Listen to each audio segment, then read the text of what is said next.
WB Community Access TV. My name's Aiden Mayer. I'll be the color analyst and commentator for tonight's game. No Thomas Stapleton, but playoff football, we're in the final 8 of the Division 7 bracket. We got Amesbury versus West Brdigewater tonight. Amesbury is the 6 seed, West Brdigewater is the 3 seed, and both these teams are coming off of convincing wins to open up the playoff round.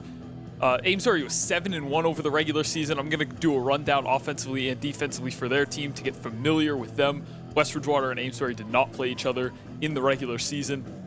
But on the flip side, West Brdigewater had a great regular season. They closed it out particularly well, going 4-0 over their final 4 games. As we talked about last week, massive win over South Hadley. And now the two teams will square off tonight as they run out of the tunnel. But quick rundown on Amesbury. I'll start with their offense first. They run a power I offense. It is run the ball, we're going to be physical. They're 3 running backs in the backfield and 2 tight ends. They don't even have a receiver out there. That's how committed they are to the run game. It's essentially you're playing 7 offensive linemen at all times. They will do a little bit of play action. That's really the source of their passing offense, but they've only thrown it about 12 times this season, I think, heading into the playoffs. So you can only expect about 2 to 3 pass attempts per game from them. And that obviously matches up with West Brdigewater and their run-heavy team as well.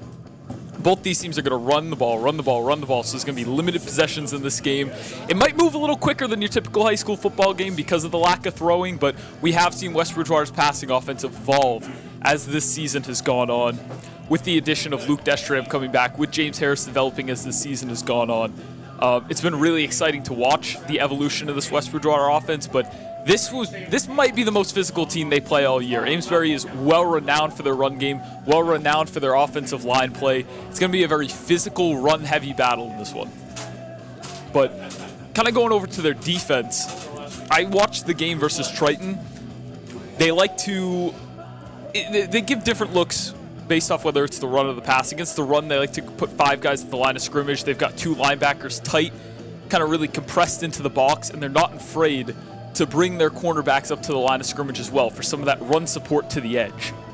However, against passing looks, their cornerbacks typically play more off. Their linebackers get more pre-snap depth to give themselves a better read against the pass, and they play a lot of spot drop coverage. I think for West Brdigewater, there are 2 ways they can attack this Amesbury defense best. One, I really would like to see a lot of running to the boundary. That means big Ty Holmes game should be in store. I don't think this Amesbury defense is the fastest. I don't know if they have the speed to keep up. Their 2 linebackers play so tight over the ball. But I'll get back to this after we're doing the national anthem right now.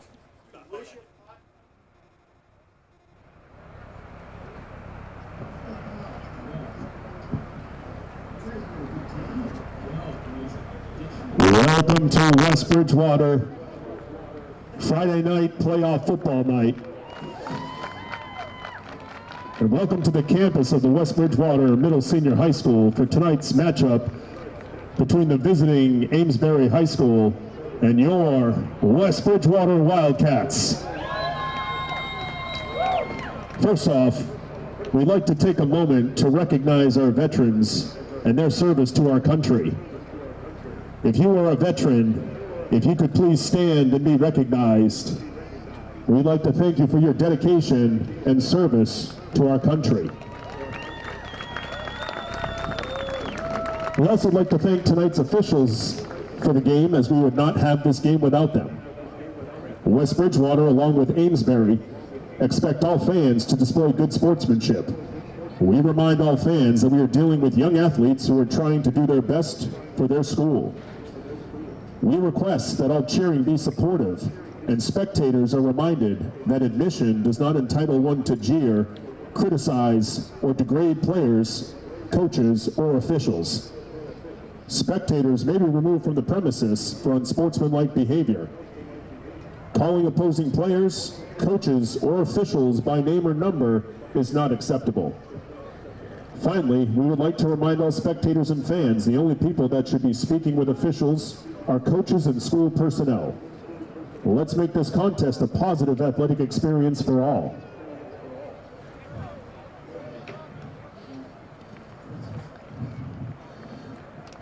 The captains out in midfield for the visiting Amesbury High School football number 51, senior Danny Hutchins. Number 55, senior Will Arsenault. Number 56, Aiden Donovan. And number 79, Kyle Palin. And your captains for the West Bridgewater Wildcats, senior number 1, Luke Destramp. Senior number 5, James Harris. Senior number 9, Sam Salter. And senior number 26, Christian Tackard. At this time, we'd like you all to stand and remove your hats for the playing of our national anthem.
And with the finishing of our national anthem, we'll get this game kicked off in a minute. West Bridgewater, number 3 seed, hosting number 6 seed Amesbury. This is to go to the Final Four.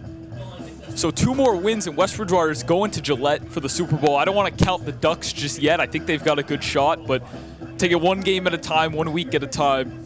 As I said, Amesbury is a very, very physical team. This might be the most physical team they play all year. Just well-renowned for the offensive line play, their run game, how physical they are. And this should be a very interesting matchup.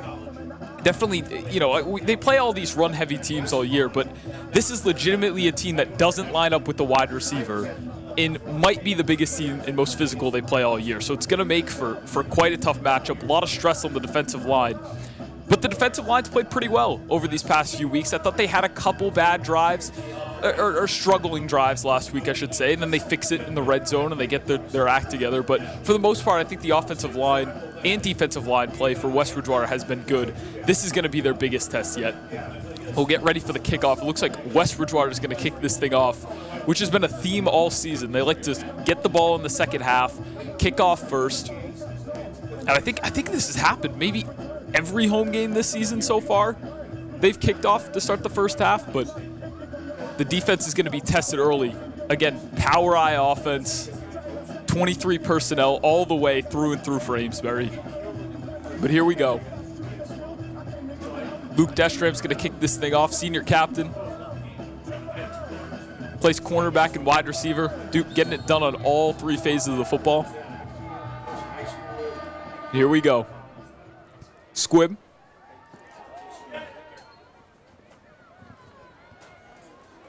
Oh, that's a good return. So Amesbury's going to start at their own 40. That's great field position. West Bridgewater kickoff on number 1, Luke Destramp.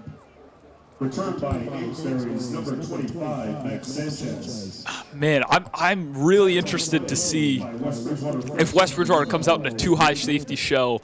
I've seen a lot of teams against Amesbury do that. They have so many guys already in the box that you like to get 2 safeties back just for that edge contain. Because again, look how stacked everybody's in the box right now. Sneak to start off the game. We got a flag though. Minimal gain.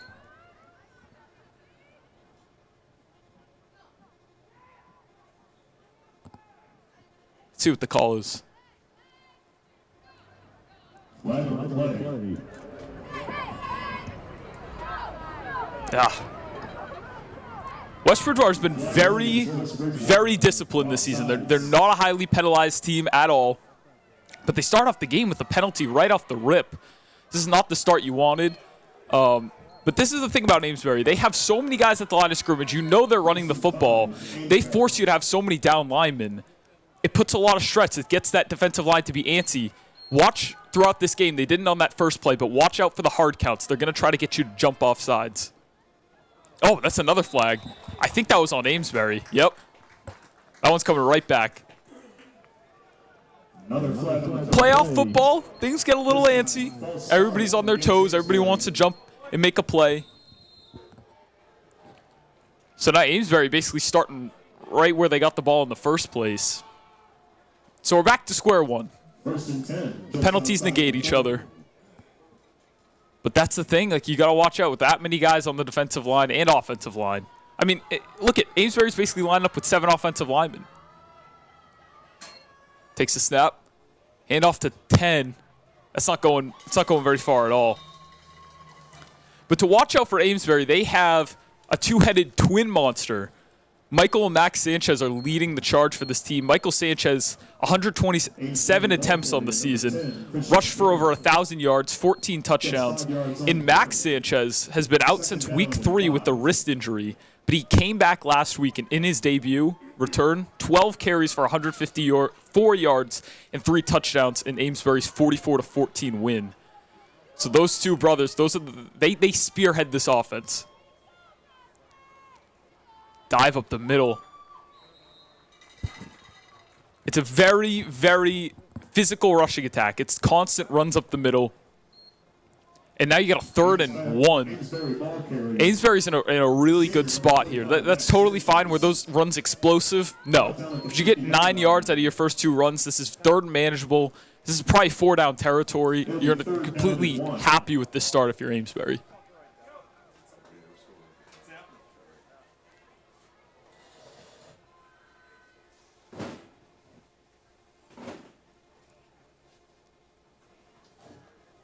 Ooh, he got the first, though. Yep, that's going to move the chains for Amesbury. It wasn't pretty, but it gets the job done. But again, I'm going back to it. I really want to see if West Bridgewater, if they're going to commit to some sort of too-high shell in this game with the safeties. They haven't all year, unless it's an obvious passing situation. But what that does, again, you already have so many guys down on the line of scrimmage. You're already compacting the box. Why not have those 2 safeties back there in case you get a play-action look or in case they break a run to the outside? Now you have some guys that can contain the edge because all those other defensive linemen and edges and linebackers, they're all worried about those runs up the middle. It's going to be another minimal gain. I know Amesbury's in West Bridgewater territory, but I've been happy with West Bridgewater's defense so far. These are minimal gains. Amesbury's just chipping away, and this is the story of West Bridgewater's defense over the past month and a half. It's bend but don't break. They don't necessarily force a ton of takeaways, but teams aren't really scoring. They're not getting the job done in the red zone. West Bridgewater forces you into so many 3rd down looks and 4th down looks that eventually these offenses are failing to convert because it's tough to do it 4 or 5 times in one drive.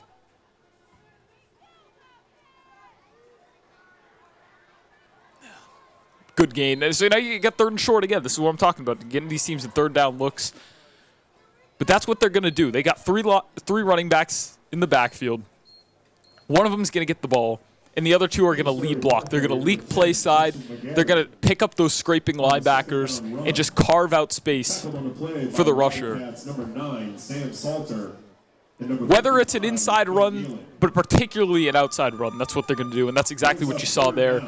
The whole offense is physical. I've seen their quarterback. I watched the game against Triton. He's getting downfield blocking too. Very physical football team.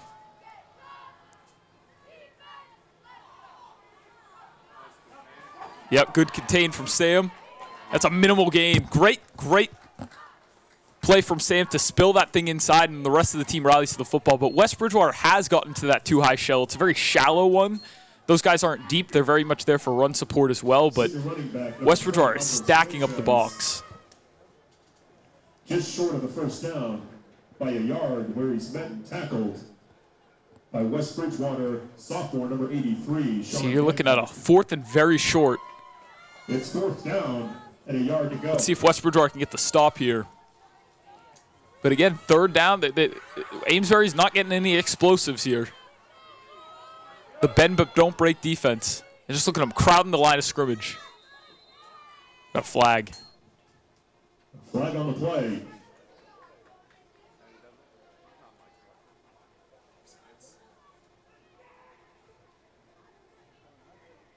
Ah, it's a killer. This is going to be a 1st down Amesbury. And West Bridgewater's been so disciplined all year. I get it. I said it at the top. Like, the hard counts are going to get you. You're going to have to line up a lot of guys on the D line. So I wouldn't be surprised if there's a couple more penalties in this game. But 2 on the opening drive. Man.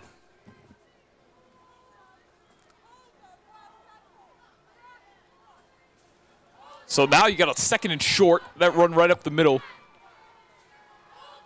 On the fullback dive. It's the triple option offense, though. It's not the same look as West Bridgewater. West Bridgewater does a lot more of their stuff, out of like pistol and shotgun, and it's a little bit of a different look. It's more runs to the boundary, but in a similar essence, in a more physical essence, I should say, in an under center style, Amesbury has the triple option offense where they've got multiple running backs back there you got to worry about. They'll even occasionally get their tight ends involved with a little bit of motion, but for the most part, it's those three running backs you got in the backfield right now.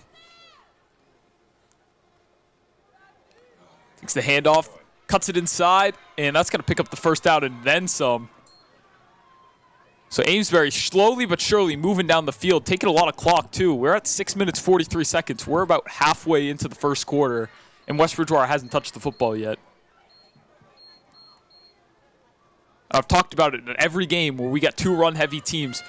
Possessions become a little more finite. When these teams are running the ball, killing clock, not necessarily scoring very fast, you're only going to get a handful of possessions per half, so everyone becomes that much more valuable, and a takeaway can completely swing this game. Ah, man. So fullback dive gets a little, that could have been stuffed at about the 17-yard line for about a 1 to 2 yard gain, but those Sanchez brothers, man, they can break a lot of tackles. They are powerful runners. They've got a little speed to the edge. Again, they are the spearhead. They are the lead of this offense.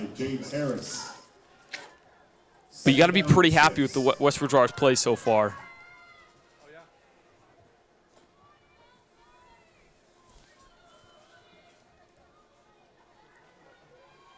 Excuse me, that was Christian McGarry on the carry.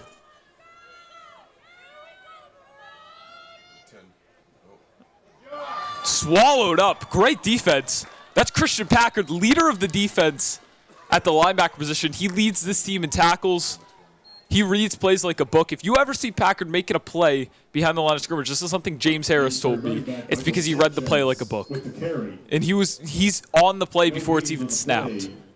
And that happens about once a quarter, it feels like, where Christian's instincts just kick in. Obviously, he has the physicality and athleticism to finish off the play and actually capitalize on what he's seeing out there.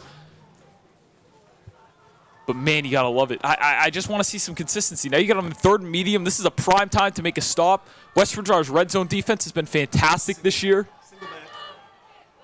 Yeah, single back formation. It's a little different from Amesbury. This might be a pass here.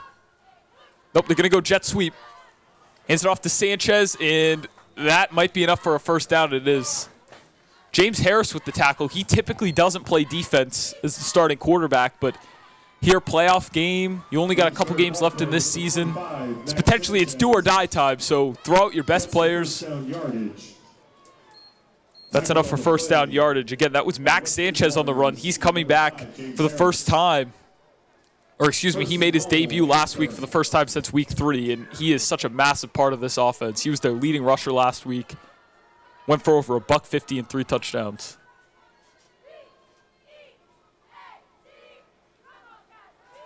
He's going to roll out, play action, broken up by Luke Destram. Great play on the football. Luke has been awesome, particularly on the offensive side of the ball, but there he's making a play on defense. And that is the extent to their passing game. It's off play action. They typically don't get out of that power I formation. It's very rare if they do. And when they do throw the football, it's only a couple times per game, and it's going to be play actions like that where they're going to leak their running backs and tight ends out into the flat. And this is a prime spot for it because those short yardage rollouts, they're only so effective. But here in the red zone, you only need 6 yards from where Amesbury's at. It's not a bad play call at all. They're going single back again. This is a different look. Power side to the left. A little wildcat action. Stuffed him. Good stop by West Bridgewater. So now you got 3rd and goal. Amesbury's knocking on the door. They're at the 2-yard line. Inside the 3. They're going wildcat again. He's got him. Come on. Good stuff. So you got a 4th and goal. Pretty much at the goal line. Amesbury only needs about a yard here, maybe inside a yard. Let's see if West Bridgewater's defense can come up with a massive stop.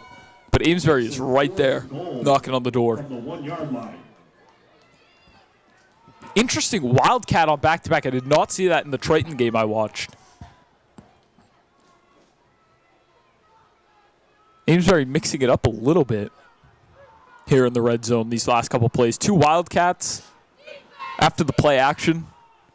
It's just it's out of their element for sure. But this is a huge 4th down here. Amesbury should be able to punch this in with only a couple feet to go, but West Bridgewater, let's see if they can get the stop. I'm going to sneak it in, and he's got it. Amesbury touchdown. Over 9 minutes on the opening drive for Amesbury. And they open this game up with the 6-0 lead. Looks like they're going to go for the PAT rather than going for 2. They're calling for assisting the runner. Ooh.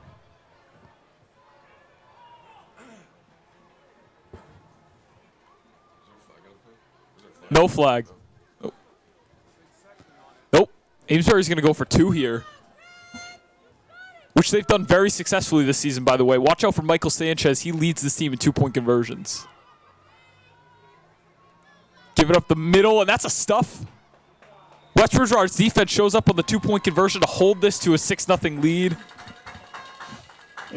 So Amesbury, a successful opening drive. They capitalize on 2 penalties, yes. They kill a lot of clock, also true. But it felt like West Bridgewater's defense there had a chance to make a stop. They were getting them in a lot of 3rd and 4th down looks. I think as this game goes on, if you continue that, if West Bridgewater keeps forcing them into 3rd and 4th downs, eventually you're going to get a stop, which they have in every game. It's been true this season. No team has been perfect in the red zone against West Bridgewater this season. They get stops down there. It's a bend but don't break defense. There they broke, but that's not going to last all game. So we'll see the pending kickoff, and then we'll see the Wildcats offense finally. It was a long opening drive. Again, killed over 9 minutes in the opening quarter. Here's the Amesbury kickoff. Come on, baby, let's go. It's going to be Sam Salter on the return. Sorry, Ryan Nunes on the return. Let's go, let's go. Not a bad return at all. Get past the 35-yard line. It's good field position for the Wildcats. So both teams starting off with good field position off the kickoffs. And here comes James Harris in the Wildcats offense. Return on the play by Wildcat sophomore, number 14, Ryan Nunes. Again, I really want to see West Bridgewater attack the boundaries tonight. I don't think this is an extremely fast defense sideline to sideline. Ty Holmes is one of the fastest players in this league. James Harris is also extremely fast, one of the fastest players in this league. So we'll see how they open this drive up, but looks like they're going to start off with James Harris under center.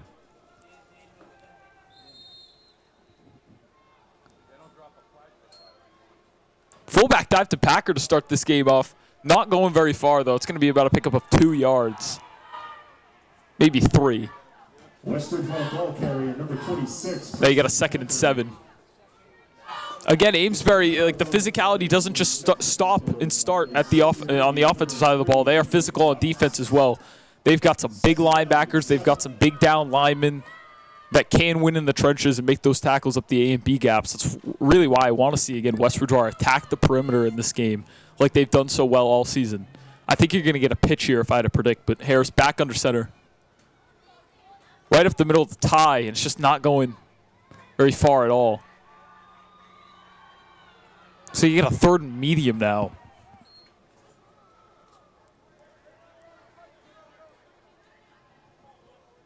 And this is a spot where maybe you entertain a pass. I'd assume now if they're going to run it, this is where you get something up the boundary, but looks like Harris is finally getting it into shotgun.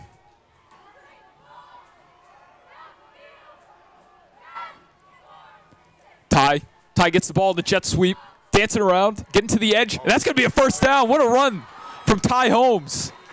First down, Wildcats. Great run from Ty on the jet sweep. He danced around, bought time to the edge, and then just hits it. So explosive. And that's what I'm talking about, man. Ty can have a killer day today. I like this matchup for Ty a lot. That's going to be Thomas Polidori running onto the field for Christian Packard, so it looks like he'll take the fullback spot. Packard would be a key loss for both sides of the football. But offensively, I know he doesn't get too many handoffs, but don't discount what he does as a blocker. One of the best blockers in the conference. Harris sliding up in shotgun. It's going to be Sam Salter. Fake jet sweep. Harris is going to take it himself. Run up the middle for a couple yards. About 4. That's a fine drive starter. I'm totally cool with that. Now you got 2nd completely manageable. James Harris, the ball carrier. It's nothing flashy, but these 4-yard pickups, they get discounted, discredited too much. It's totally fine on first down. Now Packard will come back out onto the field. And as I was talking about, Packard's such a key blocker for this team, especially, again, in this game where Amesbury will line up both their edges really wide, either in 7 technique or a wide 9, and I think you need Packard to clear those guys out and get that space onto the boundary. This is going to be a Sam Salter jet sweep. Now we got 3rd and 2. Sam Salter's due for a jet sweep every first quarter, I feel like. He's gotten about 1 jet sweep per first quarter, I swear. Gets a couple of yards, and he's... I think West Bridgewater is going to let this clock bleed out. 3 seconds, 2 seconds. That's going to do it for the first quarter. So Amesbury's up 6-0. Chipped away and eventually scored 6 on that first quarter. Then West Bridgewater gets the stop on the 2-point try, and now they're marching into Amesbury territory to start this second quarter. Ultimately, though, we got a game on our hands. This is not going to be a blowout by any means. Again, there's not going to be a ton of possessions in this game. It's going to move pretty quick with both these teams running the ball at such a high rate. But West Bridgewater, man, this is already feels like a key possession. Try to tie this thing up or take the lead, because this could realistically maybe be their last possession of the quarter or the half. It sounds crazy, but Amesbury took them nearly 10 minutes on their first drive. If they do something like that again, West Bridgewater might not touch the ball again until the second half, which is just crazy. But it's the nature of this game. It's the nature of the way both these teams play. But again, I want to keep seeing those runs to the boundary. I love that run they had on 3rd down to tie, to keep the drive alive. And I'm so happy to see Packard back out on the field. I was afraid when he goes to the bench, because I was talking about his blocking is so key. And when you're playing these wide, 7 techs, these wide 9 techniques, you have these scraping linebackers. Packard's going to be the lead blocker that's clearing those guys out on the second level and out on the edge. And he's going to open up so much space for Ty in this running game. Harris under center. Take the snap. He's going to take it himself. Pick up the first down and more. What a big run from James Harris in a blink of an eye. I don't know how he got downfield so fast. I knew this dude was fast. Is that one of his fastest runs of the season? That's going to be top 5. In the blink of an eye, he got downfield. Now West Bridgewater is in the red zone. Awesome run from James Harris. And those keepers, those read options are so dangerous, because it puts defenses in a bind. It's going to put those edges and those linebackers in a bind. And then James Harris, when he keeps it, he's one of the most electric runners in the conference. I'll keep saying it time and time again. Got Luke split out wide. James is going to keep it, toss the Ty to the outside. Ty's got some running room. Cuts it inside. Now they're inside the 5-yard line. Great run again from Ty Holmes. But there they fake it. It's the triple option offense. How do you keep up with that if you're Amesbury? You fake the fullback dive to Packard. Now the linebackers are immediately sucked up kind of into that A gap to stop the fullback dive. Then you got to worry about James. It looks like because often if James keeps the ball, he'll cut it right up that B or C gap really quickly. So now DBs and those edges, they're worried about that. And then as soon as you kind of gravitate towards James, he'll kick it out to Ty, and he's got plenty of real estate to work with. James under center. He's going to give it to Packard. Not going to be much going there, though.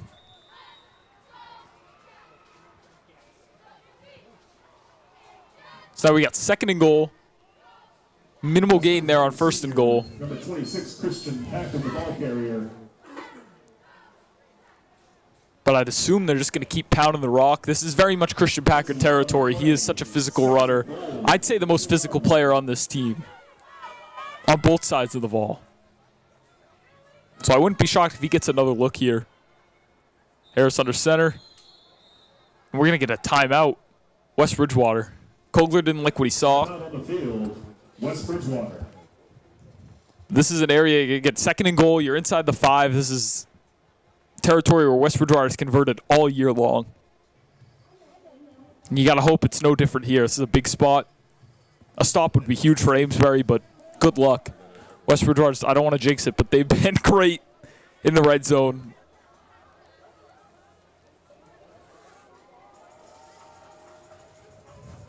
.10:48 left in the first half. Both teams only one possession thus far. Let's see if West Bridgewater can tie this thing up. Then possibly take the lead with a PAT.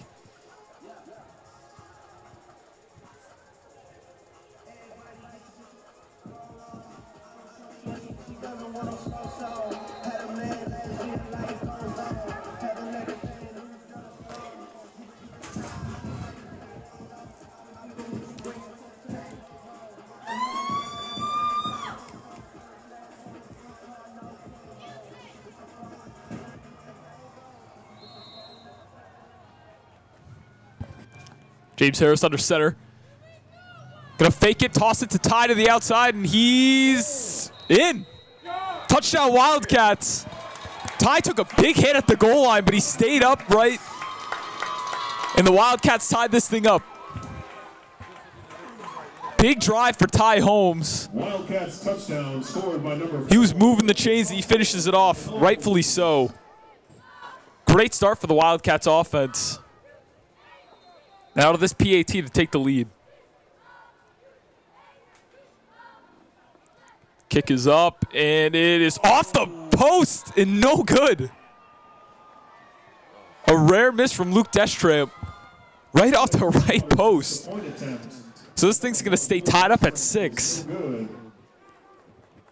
That was a good opening drive for West Bridgewater. Those first 2 plays weren't too inspiring. You kind of saw it might be a little bit of a struggle running it up the gut. Both Packers' handoffs got stuffed for minimal gains. You saw Ty take one up the middle for a minimal gain. But as I said at the top, those runs to the boundary, killing Amesbury. Multiple big pickups. You had James had a big pickup. Ty had a couple big runs. And he finished it off with the pitch outside for the touchdown. And credit to Ty for staying upright because he took a big hit at the goal line before he crossed the pylon. But he stayed up. I mean, for more of a smaller runner, he's got great contact balance. So now we're going to get the kickoff here. Amesbury's going to get the ball back. It's this thing all tied up at 6.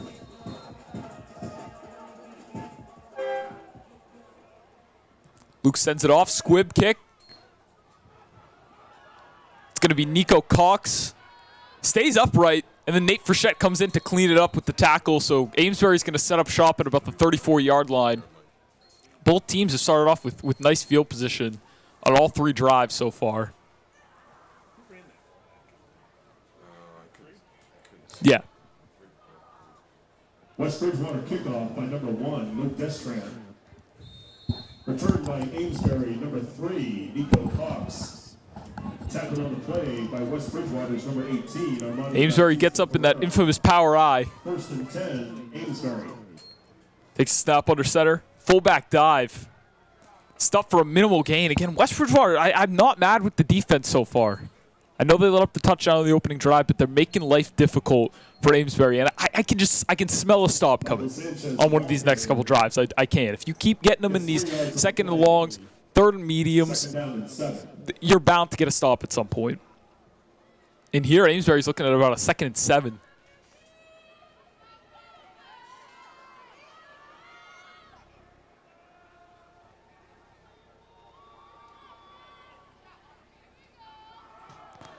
That one's going to get stuffed again. Great stop. I've liked the response from West Bridgewater's defensive line in this game, going up against a great physical offensive line. And one thing to watch as this game goes on, a lot of the time what Amesbury likes to do, their favorite run is they're going to run it to the left side, and they're going to pull their right guard with the trap block. Number 51, Danny Hutchings. They love to get him pulling to the left side to create some extra space and real estate and pull on those left side runs. There he goes. There's Max Sanchez. He's got to pick a first down and more. He might be gone. That's a house call. Amesbury out of nowhere. Max Sanchez takes it all the way. Touchdown, Amesbury.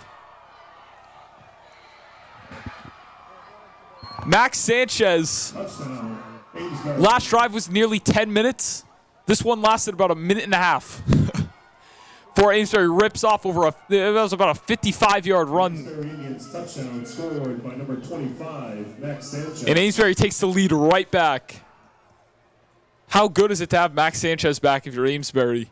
Again, he's missed most of the regular season. He ran for over 150 yards last week, and here he is. House call in the blink of an eye. It was great vision. Navigated the offensive line extremely well, had a hole, and he hit it with a lot of speed. He clearly has that breakaway home run speed. And here, back in the Wildcat, that's Michael Sanchez, and they're going to stuff him. So the Wildcats have been good on those two-point conversions, holding them to 0 for 2, but Amesbury 2 for 2 in the touchdown department, which is obviously a little more important. So they take a 6-point lead with 9:10 left in the first half here. Now it's time for that West Bridgewater offense to operate again. And if this drive is anything like the first, I think they're going to take the lead here. I think they take a 13-12 lead, unless they go for 2. But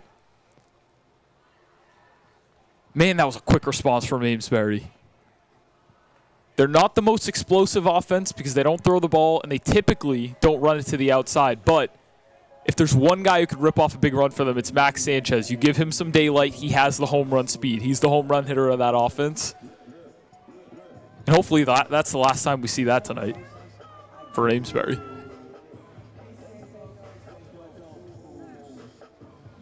It'll be Aiden Donovan, captain, kicking it off.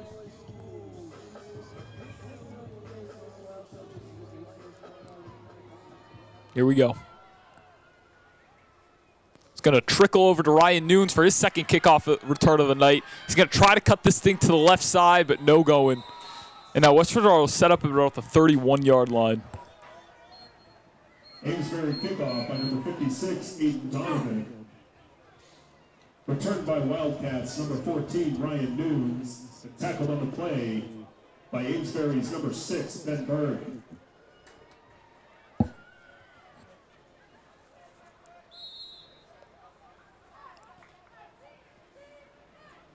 First and 10, Wildcats. James going to line up under center here, single back formation. Going to roll out to the right. Going to spin it all over the head of James Harris. Pretty well covered. So West Bridgewater tries to catch Amesbury off guard a little bit. They're typically not throwing the ball on first down, 1st and 10 there, but always good to keep the defense on their heels. But that was well covered by Amesbury, trying to flood the right side of the field. On the rollout there, but nothing, absolutely nothing, well covered. So now 2nd and 10. I think you got to go back to the run game, but it's not ideal running conditions. 10 yards to go, 2nd down. But Harris will keep it himself, tries to cut it up that C gap. Not going to go for much. Maybe a 2-yard gain, 3 at most. So West Bridgewater's got a 3rd and not forever, but it's a little lengthy. 3rd and 6. That's the downside of throwing on first down, because if you don't pick up any yards, if it's an incompletion, now you got tough sledding for the rest of that possession. For the rest of those 10 yards, I should say. We'll see if West Bridgewater can move the chains here, because this isn't really ideal 4-down territory either, unless it's 4th and a yard or two, because you're in your own territory still. But Harris is going to line up by himself in shotgun. Ty coming around, fake the jet sweep. Harris drops back, throws. He's got Luke downfield, and oh my God. Luke lost it. And now we got a 4th and 6, and it looks like West Bridgewater is going to punt this thing away. It was a good look. Fake the jet sweep to Ty. They killed him earlier. Not killed him, but they let up a pretty big gain on it earlier. Trying to get the big hitter downfield. Luke was open. He got separation. It's rare to see him and James not on the same page and not connect. But now James is going to punt this thing away. And Amesbury's going to let it go. Where it'll trickle inside the 20. Amesbury's going to get the ball at the 18. Ah, man. So in the past 3 minutes, in case you went up to go make a sandwich or something, you missed an Amesbury touchdown of over 50 yards, 55, 50, I don't even know how many yards it was. It was over 55 yards for the touchdown. And then a West Bridgewater 3-and-out. A rare punt from the Wildcats. They hardly ever punt. And the reason they hardly punt is because they score so often. And if they are in a 4th down situation, it's typically 4th and 1, 4th and 2, which you're very comfortable going for it. There, you got a 4th and 6 inside your own territory. That's risky business. So, Amesbury's going to line up under center. Hand off to Michael Sanchez. Minimal gain, about 3 yards. So West Bridgewater is going to bring James, Logan Syrick, and Aiden Burke into the game. Subbing out those D linemen, keeping them fresh. It's going to be a long night against this physical Amesbury front. Again, they're basically, they line up with 7 offensive linemen. Their 2 tight ends act as offensive linemen. They put their hand in the dirt, getting in that 3-point stance, get explosive off the ball, get some leverage on these down linemen. And here, stuff for just about nothing. Nothing going there. Now you got a 3rd and medium for Amesbury. This is a prime time to make a stop. West Bridgewater, this would be a huge stand if they could respond with forcing a 3-and-out in their own. Would essentially negate that 3-and-out they just had on offense. So here we got about a 3rd and 3. Amesbury gets. It's a big down here. Met and tackled by West Bridgewater, number 55, Ben Daly. It's the gift to Michael Sanchez, and he's not going to have enough. So we're looking at about a 4th and 1. This is interesting. Personally, if I'm Amesbury, I would go for it with their rushing attack, just how physical they are up front. You only need a yard here, about a yard, yard and a half. But again, going for it on 4th down inside your own 30 can be a tough call. They might get the chain game out here, and they will. But I think this is going to be a 4th and 1, a 4th and inches.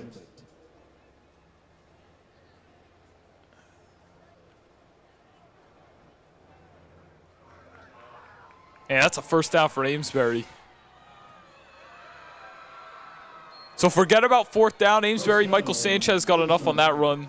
Or sorry, Max Sanchez.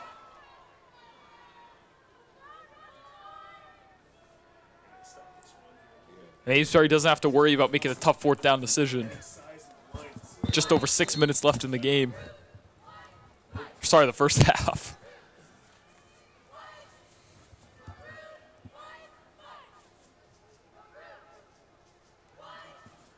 Justin Dube lined up under center. Hand off to Michael Sanchez. Just not much. So West Bridgewater, like they've got a lot of stops in this game. But the key is Amesbury's picking up all the key 3rd downs. That's it. And West Bridgewater, traditionally, as I've talked about throughout the whole season, they eventually wear on an offense and get a stop when they force you into so many of these third downs. But Amesbury's been picking them all up in this game. Number 26, Christian Packer. 2nd and 7. But a 2nd and 7 here. This is you lock in for a couple downs here, you can definitely get a stop. Dube under center. Gonna toss it out to Michael Sanchez, and good tackle from Christian Packard. But now you got a 3rd and 3. It's like a 3rd and 3 here for Amesbury, which they've picked up again all night with consistency. But West Bridgewater just feels due for a stop. 5 minutes left in the half. Number 26, Christian Packard. 3rd down and 3. Big down here.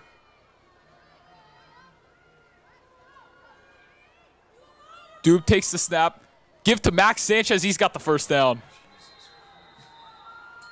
Nothing explosive, but it's enough, and they just keep chipping away. These third downs are just going to be the key all night. West Bridgewater will keep getting them in third down looks, but can you capitalize and get a stop is the question.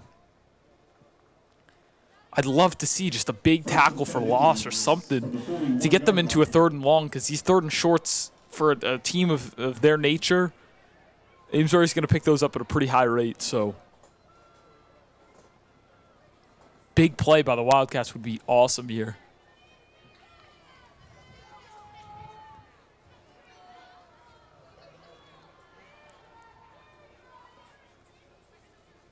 Dube with the fullback give, and that's swallowed up immediately at the line of scrimmage, going nowhere. Nothing, absolutely nothing. And I believe that was Ben Nealon getting in on the stop. He's made more and more plays as the weeks have progressed, missed the beginning of the season, came back on a limited snap count. Now he's getting into more and more of a full-time role, and he keeps making big plays on a more consistent basis. So now you got 2nd and 10. That was one of those big plays you needed, just not a tackle for loss, but you keep him at the line of scrimmage, keep him at bay. He's going to give it to Max Sanchez to the outside. Not too much going there either. So now you got a 3rd and 8. This is what I was talking about. Get them in a 3rd and long, because this becomes tough. They're not an explosive team. They're a chip-away team. They've been good on these third downs because it's 3rd and 2s, 3rd and 3s, 3rd and 4s. How are they going to handle a 3rd and 7 here? 3rd down. This is a territory where Amesbury has to think about throwing the football. Not that their run game can't get this, or that they, wouldn't go for it on like a 4th and 2 or something, but this is where a pass definitely is in the cards. Possibly. We'll see what they do. So Dube's going to pitch it out to Michael Sanchez. Luke's trying to get to the edge. That's not going to be enough. That's a 1st down. So Amesbury beats him to the edge. And that's a great counter for what Amesbury's been doing all game. It's runs out the middle. They're hammering the ball up the middle. Amesbury ball carrier, number 20. And that's forced West Bridgewater to really get tight and compressed into those gaps in the trenches. They've got so many guys down on the line of scrimmage. Their linebackers are scrunched up over the ball trying to stop those runs up the A's and B gaps. So then you just hit them with a pitch to the outside. Michael Sanchez has enough speed to get there. You're just not in a prime position to take a good angle. Like Luke and James, they've got speed. The speed isn't the issue, but the angle that they're at, because they're so compressed at the line of scrimmage, it's going to be tough to get there in time for those runs and pitches to the boundary. That's going to be Dube keeping it. He's going to roll out to his left. He's going to keep it himself and run for a 1st down and more. He might go all the way. But he's stuffed inside the 15. Wow. Justin Dube, who's not a significant portion of this run game like James Harris is for the Wildcats, but he's had a couple big runs this year. When he rolls out to the left, all their play actions are pretty much to the left with him, which is the opposite of West Bridgewater, where all their rollouts are to the right. But Justin Dube, if a play breaks down, he's got nobody downfield. He can take off with it. That was a big gain. Now the Amesbury's in West Bridgewater's red zone. Max Sanchez breaking tackles. And there's a flag. That's going to be a flag on West Bridgewater. Looked like a horse collar tackle to me from up here. Amesbury's number 25, Max Sanchez, the ball carrier. But Max Sanchez, he just kept breaking tackles and keeping that play going.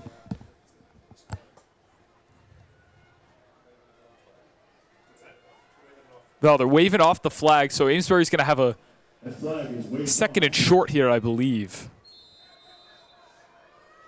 Doob under center. He's going to pitch it out to Michael Sanchez.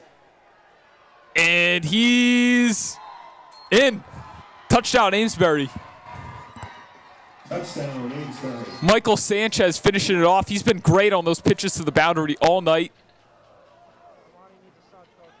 And Amesbury takes a 18-6 lead with either a pending 2-point conversion or PAT. The trends tell me they're going to go for 2. Amesbury touchdown. But Amesbury, West Bridgewater had him on that 3rd and 7. You couldn't get the stop, and then they let up another explosive. They've let up a couple explosive runs tonight, haven't got those stops on the 3rd downs. The formula is similar to past weeks for West Bridgewater's defense, but they're not capitalizing, they're not finishing. So Amesbury's going to go for 2. Doob's going to give it. And that's going to be stuffed again. So West Bridgewater's been great against the 2-point conversions. But it doesn't matter when you let up 3 touchdowns on 3 drives. It's not going to be enough. This game is far from over, though. You got a minute 9. I don't know if West Bridgewater is going to be able to score in a minute. It's a tall task, but they do have all 3 of their times. Sorry, they have 2 of their timeouts remaining. They've hit explosives before. And if you don't score here, you do get the ball to start the second half. So at worst, you're going to start, with the ball in the second half. Good shot to make this thing a 1-scored game. You're still in it. But let's see if West Bridgewater can make anything happen over the next minute 9.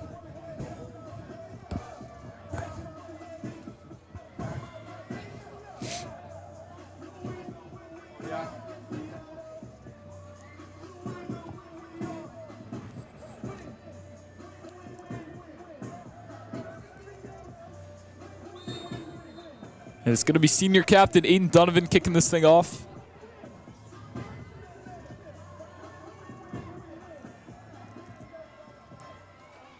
This one's up in the air. It's going to be Ryan Nunes for his 3rd kickoff of the night. Nunes hits it up the middle. And West Bridgewater's going to start with decent field position here at about the 36. It's a 2-sides tussle. So a minute 2 to work with for West Bridgewater's offense. Amesbury kickoff by number 56, Aiden Donovan. All right. Returned by the Wildcats. If West Bridgewater could miraculously score, I don't want to say miraculously, but if they could score, it's improbable. The odds are against them, but if they do, forget about making this thing a 1-score game. They start the ball at the second half with the chance to tie it up or take the lead. And this thing's far from over. I know West Bridgewater's not used to trailing heading into halftime. It's been a long time since that's been the case, but just what a competitive football game looks like. Amesbury's going to drop back. They're expecting a run of some sorts to the boundary. And they swallow that thing up. I'd call a timeout here if I was Colgrove. There's going to be a flag. That's going to be on Amesbury. So that salvages what was a poor first play for the Wildcats. West Bridgewater's number 4, Ty Holmes, with the carry. So WB's going to pick up some additional penalty yards. Tackle on the play by Amesbury's number 56, Aiden Donovan. So that was Aiden Donovan.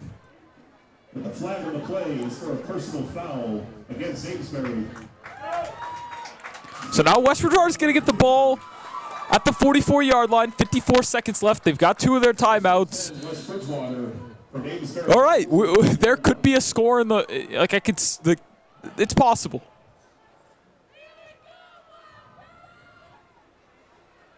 That penalty definitely helps.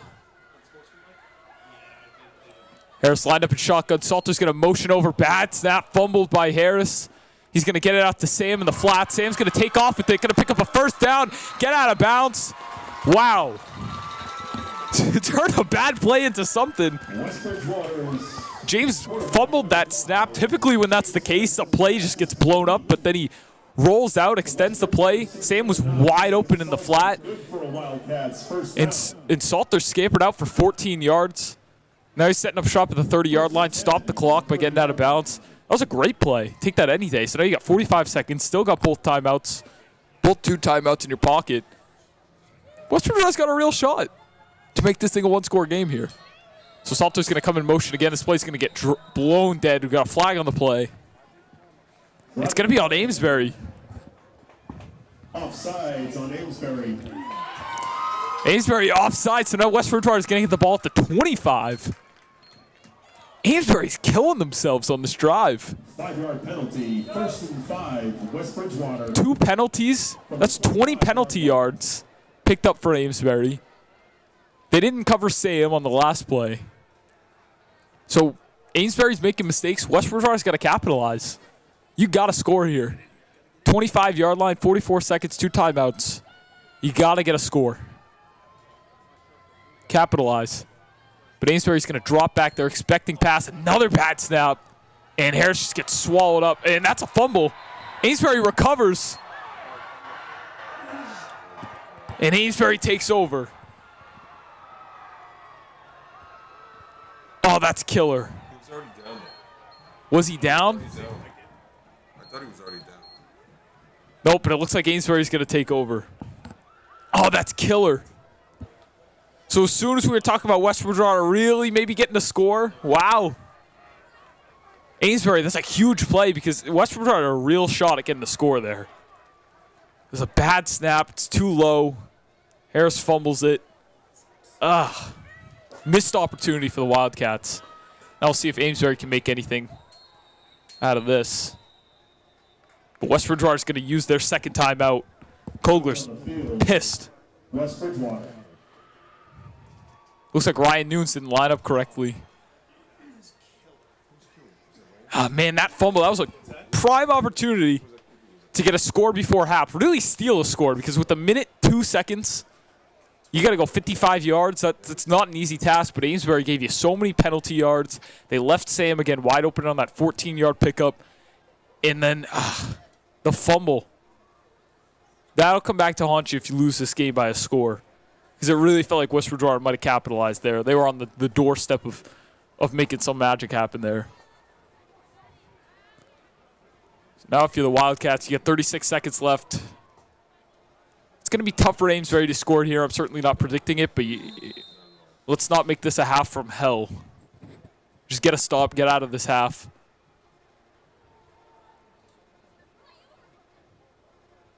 Then we'll see what they can do in the second half. It's got to be better, though. It's got to be better than what I've seen so far in this first half.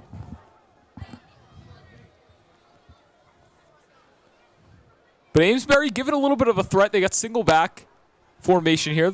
Could throw it. But instead, they're just going to give to Michael Sanchez up the middle. Good stop by Packard. It's going to be a 1-yard gain. And now we're going to get a timeout for Amesbury. I mean, if you're Amesbury here, these runs up the middle, they've been effective for them all night. But if you really want to make something in this drive, you're at your own 33-yard line with 30 seconds left. The runs up the middle, those aren't the explosives. How you're going to get downfield in a hurry is either with a run to the boundary or a passing play. Again, I know their formula is those runs up the middle, and it works. But it works when you have multiple minutes to get down the field. Here you've only got 30 seconds. So I'd expect something to the boundary or a passing play here. Because I think Amesbury knows those runs up the middle aren't going to get them downfield in enough time for a score here. But you also don't want to be stupid with the football if you're Amesbury. If you don't score here, it's not the end of the world. But if there's a shot that's open or a hole that's open on the boundary, you take it and you take the points. But other than that, head into the half with the 2-score lead. Who's going to pitch it out to Michael Sanchez? He's going to get downhill. Stopped right before the markers. And Amesbury's going to use another timeout with 22 seconds left. You're totally fine with that if you're West Bridgewater. It was a nice gain, but nothing crazy. Force them to use the timeout. As this half winds down, 22 seconds left. Amesbury's got it at their own 41-yard line. Third and short.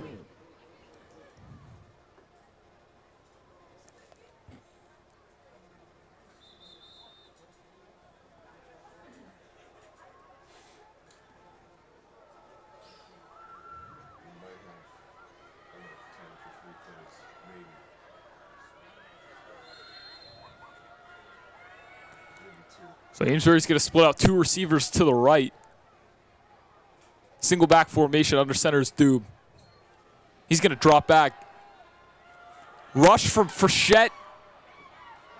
Took Dube off his spot, but he's going to hit number 9 downfield. Nunes is going to wrap up for the tackle, but now Amesbury's going to get it within the 35-yard line. And Amesbury's got to hurry up. 8 seconds, 7 seconds. You got to clock this thing if you're Amesbury. You got to clock it. And they will with 3 seconds left. First down on the play.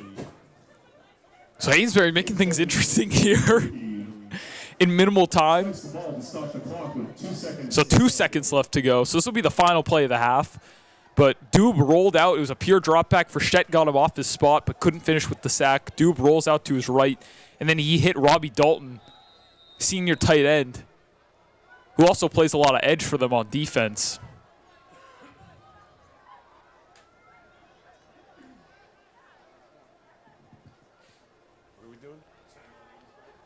So Amesbury's going to use their final timeout. They're going to configure themselves. They're right inside the 40. So this would have to be a 39-yard run or pass, or you're out of field goal range here. So you got to take a shot at something. Again, you don't want to be stupid if you're Amesbury and turn this ball over, let up some pick six, or scoop and score. That would be crazy. But what an eventful final minute, 2 seconds. This has only been a minute of game time. Within the last minute, West Bridgewater marched down the field about 30 yards. James Harris fumbled. Amesbury is now inside the 40 of West Bridgewater. So what an eventful minute of football. Probably the best last minute of the first half we've seen all season. It's a bit of a long shot, but let's see if Amesbury can make anything out of it. So they're going to line up in power I. They're going to give it back to Dube. Tackled by Sam Salter. That's going to do it for the first half. Amesbury leads 18-6. Heading into halftime, West Bridgewater will get the ball to start the second half. Not the ideal start for West Bridgewater. This is probably the worst first half of football they've played in the past month and a half, 2 months. But Amesbury is also a very good football team. You can tell they play a very physical brand, as expected. They're a big team. They got a great run game, well coached. So West Bridgewater is down 12, down but not out. And I'll be back for the second half.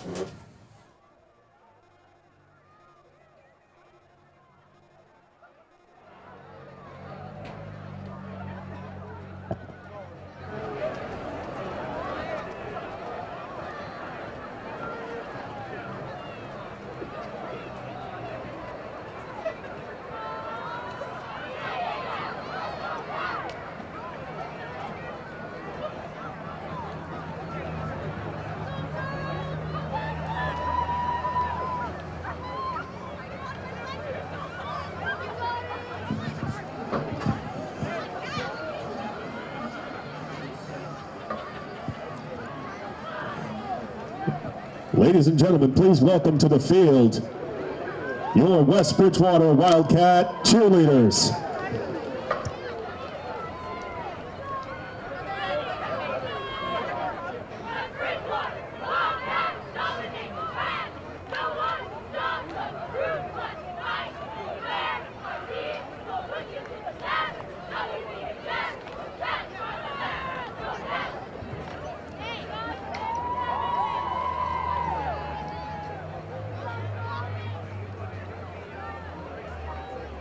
WB Wildcat. You probably think that you are better now. You only say that 'cause I'm not around. You know I never meant to let you down.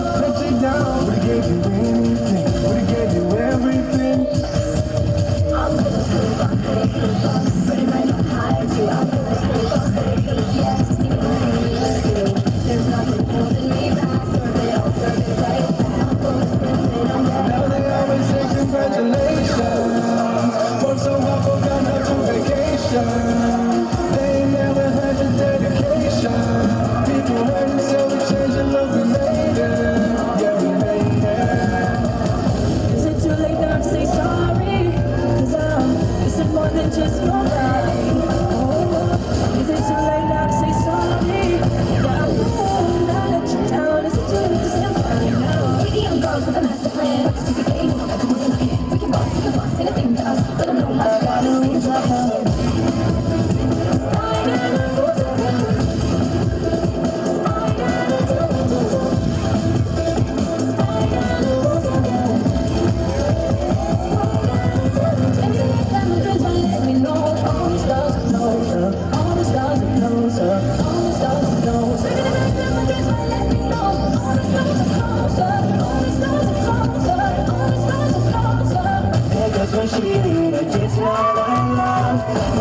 Welcome back for the second half of West Bridgewater football.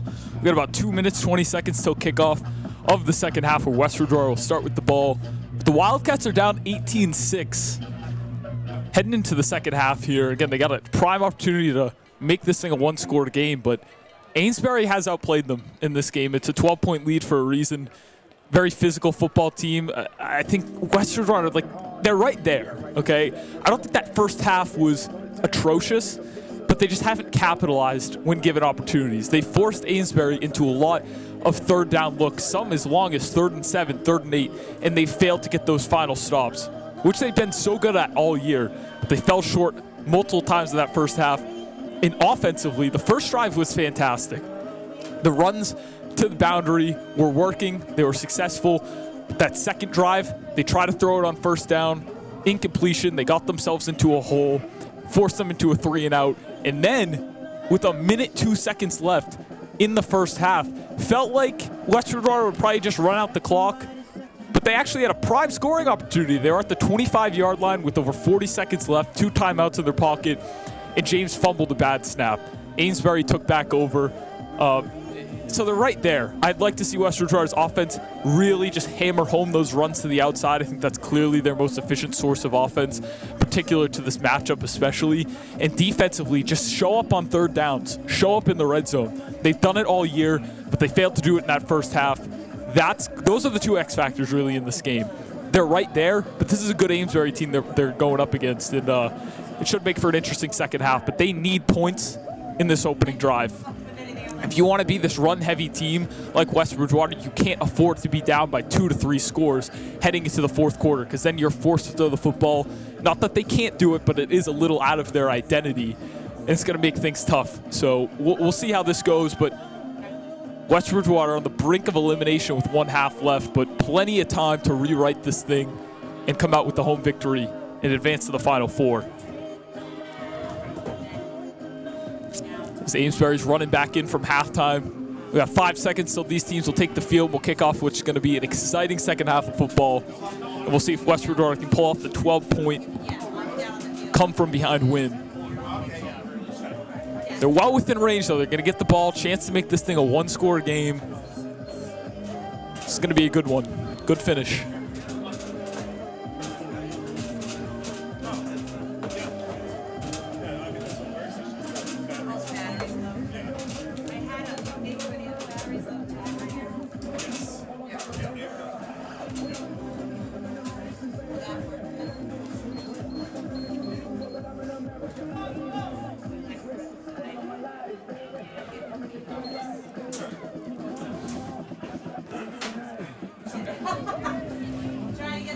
Teams are huddling up, getting ready to take the field here. But again, it's those 2 things for West Bridgewater. Let's hit those runs to the boundary on offense.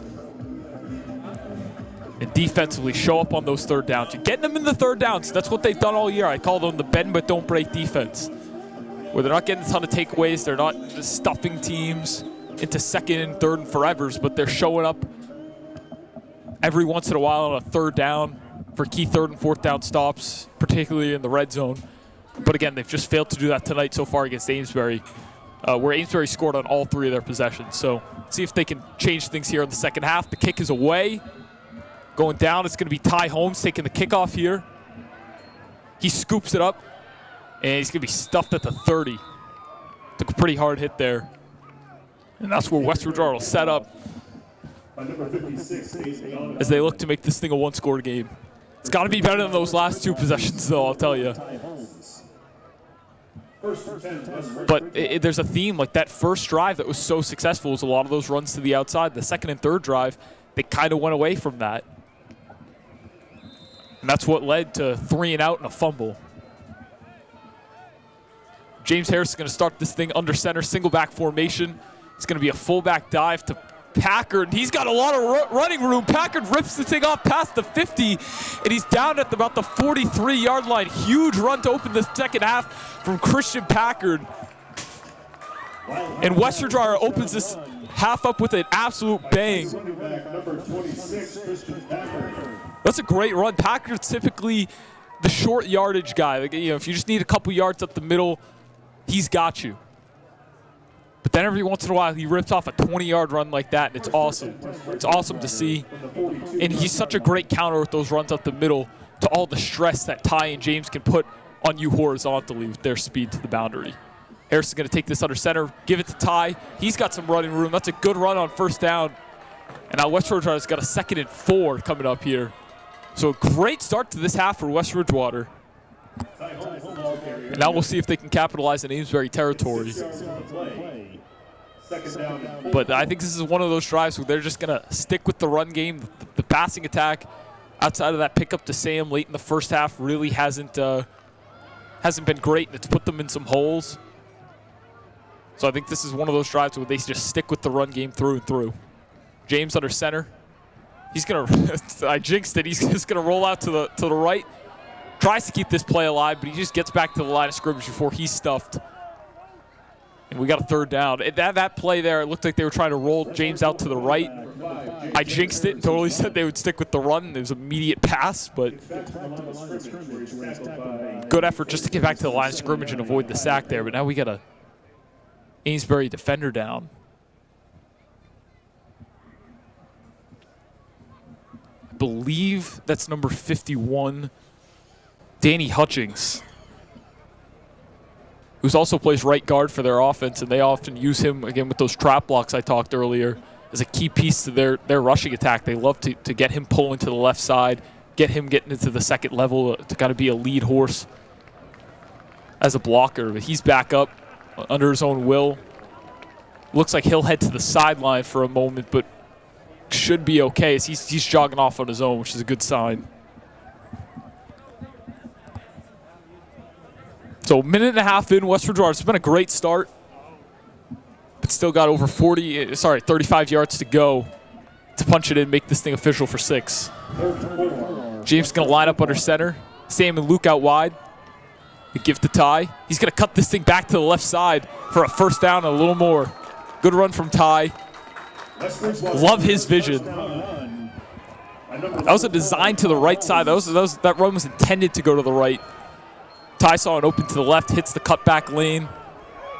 He hits the cutback lanes really well because he's got the vision for it. He's very decisive, and he's got the change of direction and speed to hit them so effectively. So West Bridgewater's got a 1st and 10 at the 29. James is going to line up under center. The toss to Ty. And that's going to go for 3 yards. Minimal gain. Good job from Amesbury there to contain the edge, force Ty to get back inside, and then the rest of the team rallied to the football. That's what you need, really. It's tough to stop Ty in those runs to the outside, but if they can get those edge contain, like they need their DBs, basically, is what I'm saying, because their linebackers, look how close their linebackers are to each other. They're essentially lined up over the ball. They're very scrunched up in the middle, so they need their DBs to get involved for those runs to the boundary to help stop them. James is going to fake this, take it himself for only about a yard or 2. Now we got a 3rd and 5 here.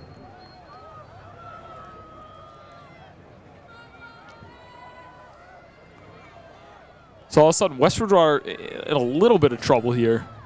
But this is 3rd and manageable. This is 4-down territory, too. So if I'm West Bridgewater, I stick with the run game here. I trust that my run game can pick up the necessary 5 yards in 2 downs. I absolutely believe in that. Harris is going to line up under center. He's going to get a screen to Luke. Luke catches it. That's going to be a 1st down and more. Luke inside the 10. West Bridgewater quick hitter on the screen. I know I said I'd run the football there, but I am not always right. That's why I'm up here. The screen worked, and I honestly did not think the screen game would be prominent tonight at all. I've clamored for the screens all year, the wide receiver screens. I love them when they hit them once or twice a game to Luke. But in this game, I saw Amesbury. They've got big corners. They like to play close to the line of scrimmage.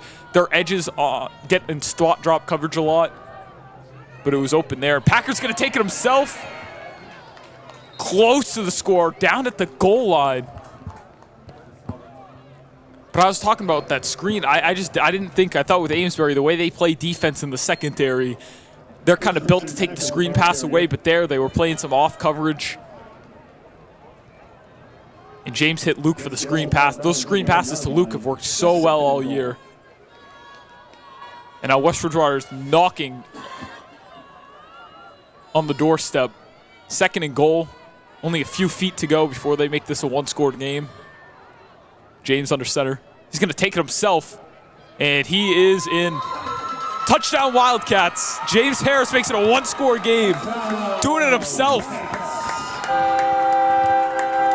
James Harris, who had a ton of touchdowns last week in the blowout win over South Hadley, via sneaks on at least 2 occasions, I believe, if I remember.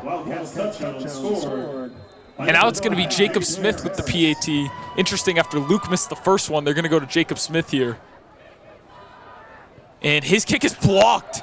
He's going to scoop it up himself, but that's no good. So this thing's going to stay a 6-point game. So South Hadley 0 for 3 on 2-point conversions. West Bridgewater is 0 for 2 on PATs.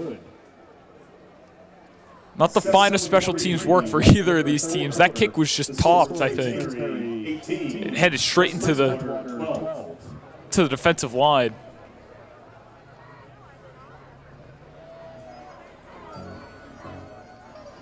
Oh, man. But good start for West Bridgewater nonetheless. They marched down the field in a little over 4.5 minutes.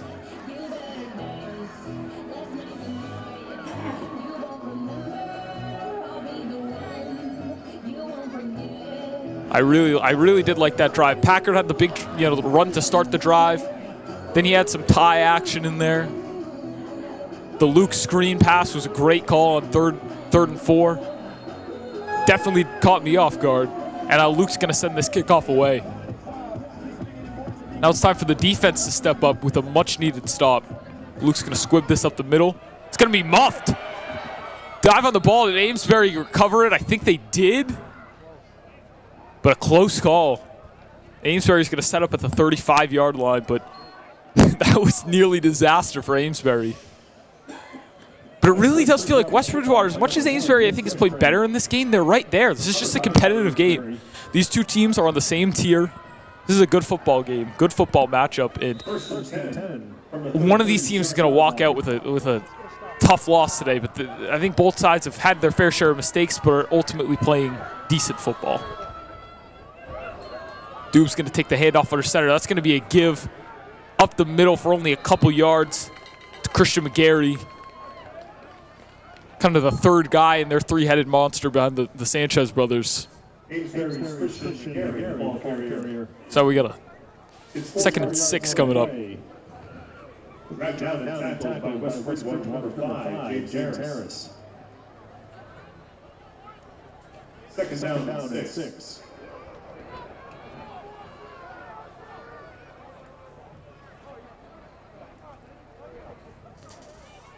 Dube with the give, and that's stuffed. Got back to the line of scrimmage, but that's it. And now Amesbury's going to have themselves a 3rd and 6. So this is what I'm talking about. You get them into the 3rd downs, right? Now you have to make a stop. This is the X factor for the defense.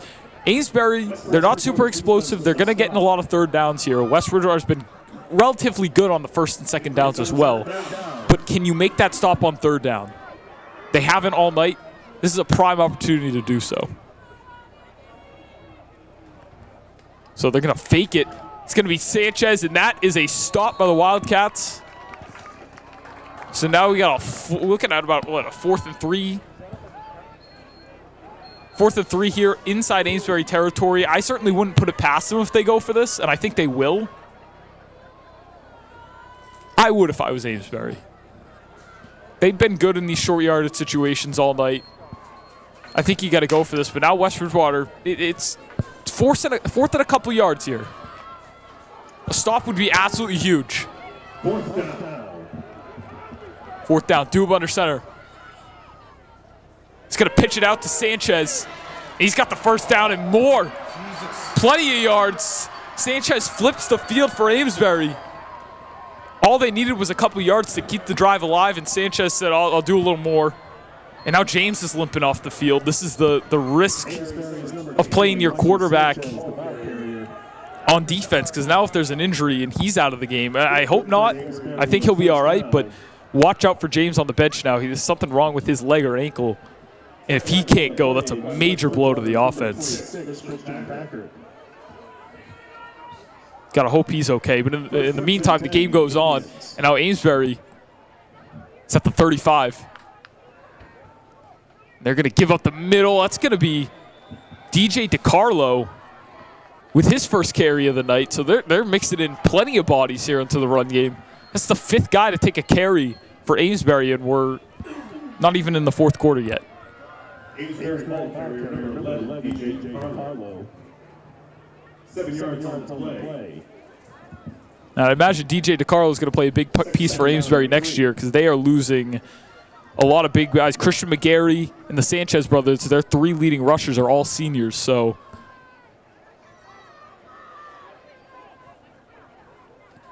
Dube's going to give it back to DiCarlo. There's a flag on the play. Fucking yard marker's moving.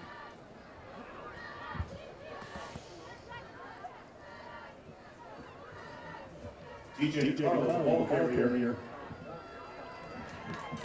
That's going to be on Amesbury, so Amesbury's going to get backed up a little bit here. And James is back in the game, so it's a good sign that he's all right. So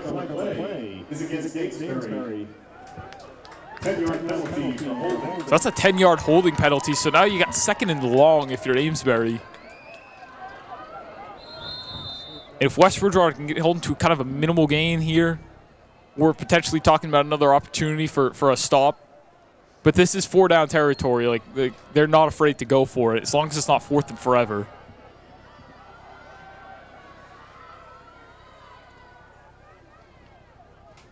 It's going to be a handoff to DiCarlo again. Minimal gain, though. Only going to get about 2 yards there. And now we're looking at a 3rd and 5.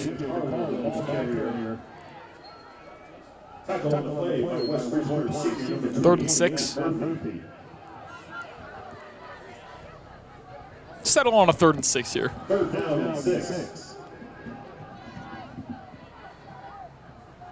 But again, West Bridgewater's got to really batten down the hatches here, because this is 4-down territory. Hold them to a yard or two, make this thing a 4th and 4, 4th and 5. Real chance for a stop. Dube's going to keep it. He's going to roll out, throw it. Caught by Sanchez. That's going to be a 1st down and more. They're now in the red zone. Sanchez fumbled that reception, but he held on for the 1st down. And now Amesbury's back in the red zone, where they've kind of lived all night. The offense has been great for Amesbury so far. I know it hasn't been the sexiest thing. They had the one big run, and that's about it, but it's effective. If you're picking up all these 3rd downs, like typically West Bridgewater, again, they're nails on these when it comes to these red zone stops, the 3rd down stops. But Amesbury, they're winning the war of attrition up front, and the run game keeps prevailing. And in that case, it was the play-action game. That's going to be a gift to Michael Sanchez just for a couple. But, I mean, this is the story of the night, as I was talking about. Like, the 1st down defense is good. The 2nd down defense is good. But then Amesbury just does enough in those 3rd and medium situations to either give themselves a 4th and short or just pick up the 1st altogether. It's just West Bridgewater can't string together 3 to 4 stops. It's very hard to do against this Amesbury team.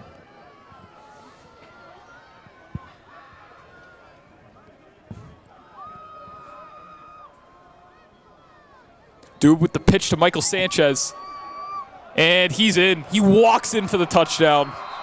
And Amesbury's back up by 2 scores with 1:45 left in the 3rd. Touchdown, Amesbury.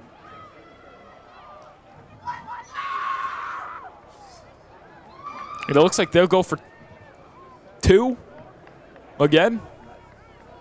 See if they can finally convert one.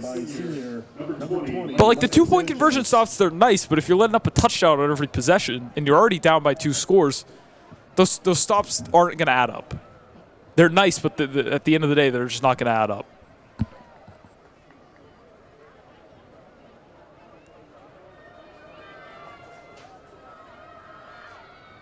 Dube's going to roll out to his right. He's got some guys open, and that's a great catch from Robbie Dalton, senior tight end, with his second catch of the night. And Amesbury finally capitalizes on a 2-point conversion to go up 26-12 here with just under 14 minutes left in this football game. It's really do or die time for West Bridgewater now.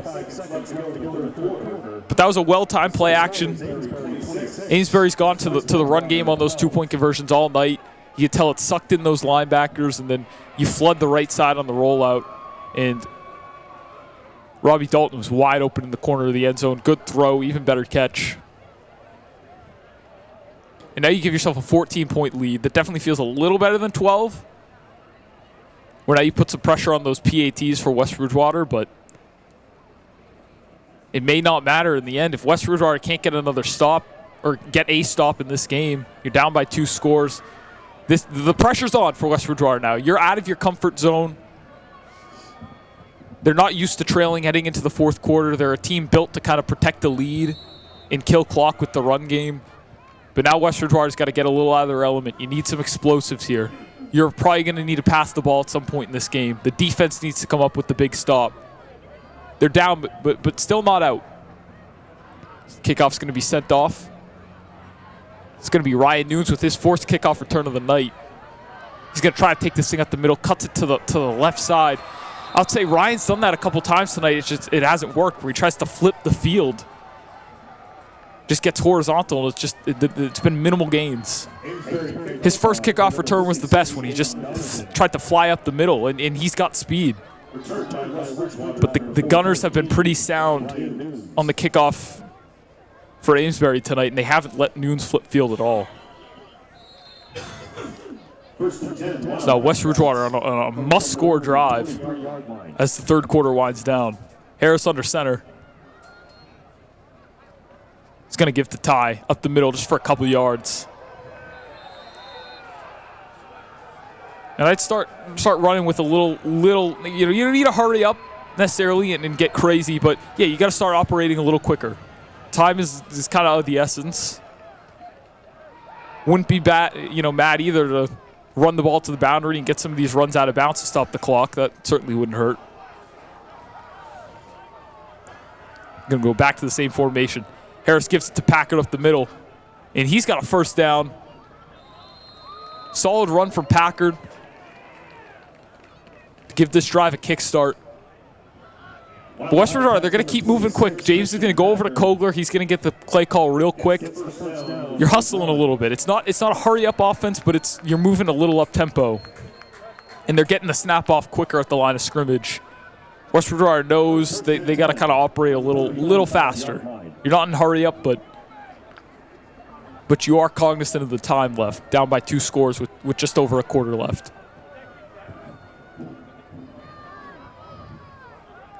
So James is going to fake the screen. He's got a shot downfield to Sam. And what a catch from Sam Salter. Are you kidding me? What a catch. Catch of the night from Sam Salter. And West Bridgewater is inside the 30-yard line. Huge play by the Wildcats. Beautiful ball from James. Beautiful touch in anticipation. Got that thing on the back shoulder. What a beautiful ball. And an even better catch from Sam Salter. That's the best connection they've had all year. What a play. So the Wildcats flip field. They're inside the 25, and we've got a game. It's going to be a run up the middle for... Was that a fumble? Oh, no. And Amesbury takes over. Robbie Dalton, who just caught the 2-point conversion, comes up with the fumble recovery, in the Wildcats, moments after the most exciting play of the night, they fumble it away. And I don't want to say that's the dagger. Not all hope's lost. Still got over a quarter left. But that one feels like that could be it. The tough thing is Amesbury's built for this. You're playing with two-score lead. Amesbury kills so much clock on all their offensive possessions, and that's really all you want here. is to kill clock. You got a quarter left. You're up by 2 scores. You just want to protect the football and bleed this clock out. And Amesbury is fantastic at doing that with how effective their run game is. So this one's going to be up to Sanchez up the middle, and he might take this all the way. What is going on? So Max Sanchez with his second touchdown of the night, second huge run of the night, and now all of a sudden Amesbury's up by 3 scores. A minute ago, Sam Salter just caught a huge pass, and it felt like West Bridgewater was about to make this a 1-score game. And just like that, fumble, next play, massive run, and now Amesbury's up by 3 scores. I can't believe it. And if I'm not mistaken, this would be the first upset of the Division 7 playoff. The home teams took care of business in the first round, as far as I'm concerned, unless I'm forgetting one game. But Amesbury's a good football team, man. And they're taking care of business tonight. West Bridgewater's had some opportunities, too, where Sam's had a couple big receptions, or, end of the first half, Amesbury kind of let their penalty yards allowed you to have a real shot at scoring a touchdown. They've been in a lot of third down looks, and West Bridgewater just hasn't been able to capitalize. It's a little uncharacteristic of them. To turn the ball over twice, it's out of their element. So Amesbury's going to go for 2 here, per usual. It's going to be a pitch to Michael Sanchez to the outside. He's got the angle, and he's going to walk in. Amesbury takes a 34-12 lead. And that's going to do it for the fourth quarter, do it for the third quarter as we head into the fourth here. West Bridgewater needs to make up ground quickly. They're down by 22 here at home. So you need scores and you need them fast. This is where you have to go away from the run game. You got to start airing it out. And if you do run the ball, again, they got to be to the boundary. That's where you pick up yards faster. That's where you have a gate to get out of bounds and stop the clock. But, man, this is going to be difficult. Those 2 fumbles are killer. If you don't fumble those 2 footballs, let's say you score at the end of the first half, that would have made it a 1-score game. They scored on the opening drive, that would have tied the game up. And then if you don't fumble on that last possession, we're looking at like a tie game. You're 2 fumbles away from potentially this being a tie game right now. And instead, you're down by 22, and it looks like you're getting manhandled. Amesbury's definitely outplayed you tonight. But I think this has been a little bit of a closer game than the score reflects, but it's just a couple mistakes and not being able to capitalize. And again, that's just uncharacteristic for this team.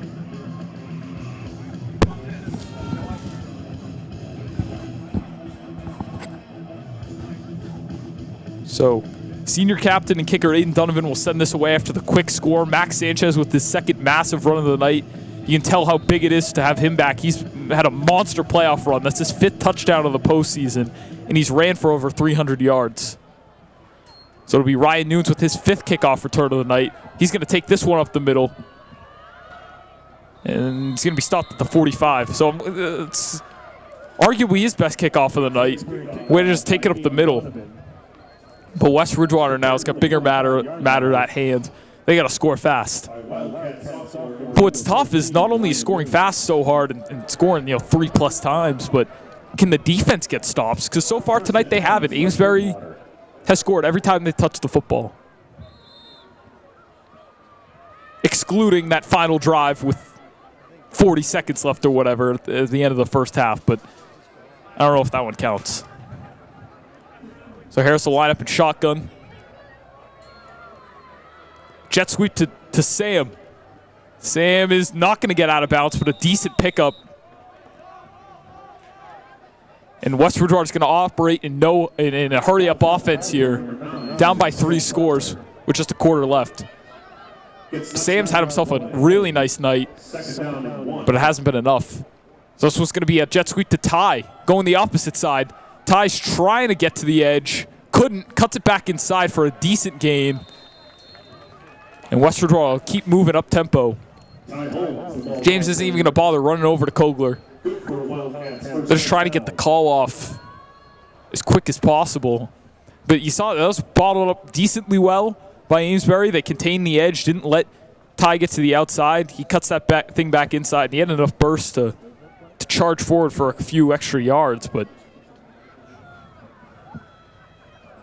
with the stoppage of clock, James will walk over to Kogler and look at this play call settle, but this one's coming back.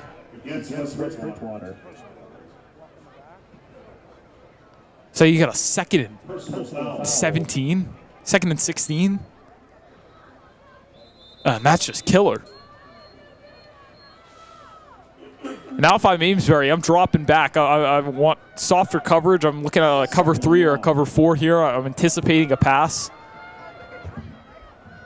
Low snap. James is going to keep it. Tries to get up the middle. Swarmed by Amesbury. He's going to pick up a couple yards, but now you got a 3rd and 10. So James did about as much as he could there to make this a 3rd and 10, but it's just frustrating. It's 5 yards on the play. 3rd and long. So the son, Sam, fake jet sweep. Oh, he's looking. Oh, bad throw. Looking for Ty. And it looked like Luke might have had some space up the sideline. They went with that high-low concept, trying to put that corner in a bind with Luke going vertical and Ty cutting that thing off on an out route, but pass was incomplete. Pretty well covered. I thought if you might have had a shot to Luke there, though, down the boundary that I would have liked to take, but now it's a 4th and 10.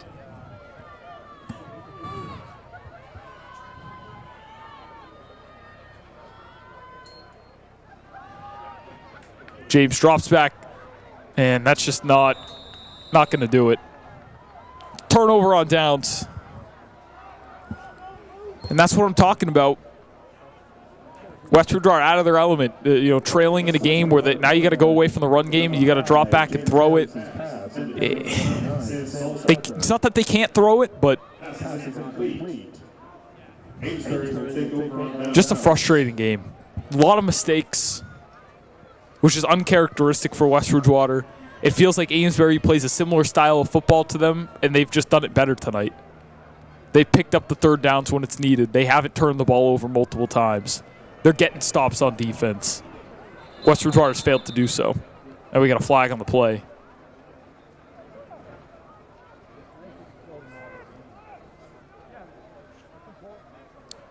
What? I think it's too many men on the field.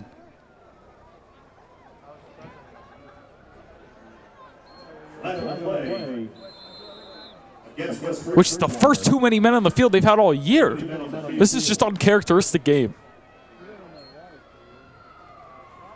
That's going to be a give up the middle to Christian McGarry for a 1st down.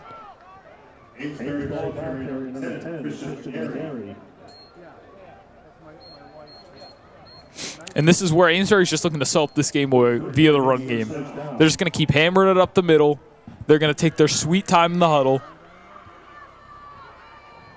This one's just about over. 10 minutes left, but you're down by 22. Amesbury takes care of the football. They're great at killing clock. So if you're West Bridgewater defensively, you got to be swinging at the football here. Try to peanut punch something out. You need a takeaway for any sort of hope in this game. That one's going to be stuffed. Great stop there. But we got a flag. Another one. These two teams are fairly well disciplined, so it's been a little too many flags, a little more than I expected, I should say, from both sides.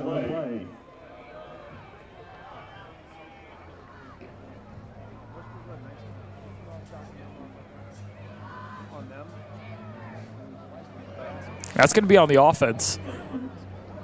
So this one's going to get backed up a little bit. But as I was saying, West Bridgewater, you got to swing at the football here. You know they're running it, but you got to try to peanut punch something. And it's going to be tough because these ball carriers are really good. They've got sturdy frames. They're big. They take care of the football. But you got to try to peanut punch something out and force a fumble. You need a takeaway here. There's 9 minutes, 46 seconds left. You're down by 3 scores. You don't have the football. You need a spark. You need something for even a shot. But now it's 1st and forever for Amesbury. And if you're wondering, no, you still stick with the run game here. Sorry, 2nd and forever. But Amesbury will stick with the run game here, even if it's a 3rd and long.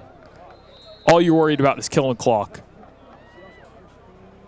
No need to drop back and pass, risk an interception, or stopping the clock. You just keep running the football. And if you're forced to punt, you're forced to punt. But we'll see if they take my advice. Doob under center.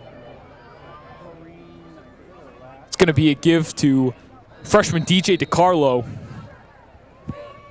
for a very minimal gain. So that's going to be 3rd and forever. West Bridgewater should be able to get the stop here. But you know what's coming. They're throwing. They're running the football here. I know it's 3rd and long, but as I was saying, there's no need to risk a throw here. You're just worried about killing clock and taking care of the football. We'll go back to the infamous power I formation.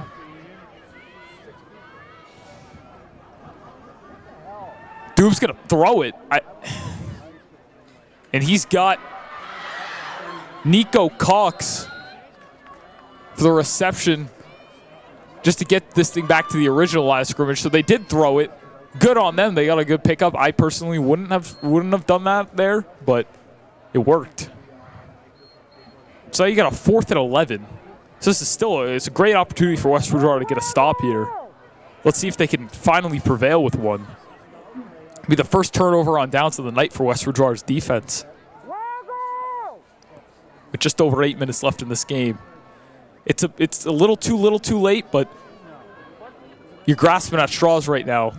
A 4th down stop here will at least keep this thing alive somewhat. So Doob's going to roll out.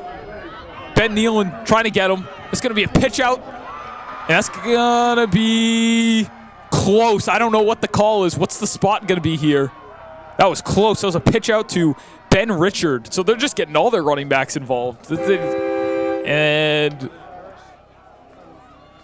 I don't know what the spot is. They really weren't at a great angle to make a call there. What the spot is. Regardless, the clock stops, whether it's a turnover on downs or he got out of bounds. But now the question is, did he cross the pylon? If he didn't, West Bridgewater's getting the ball here.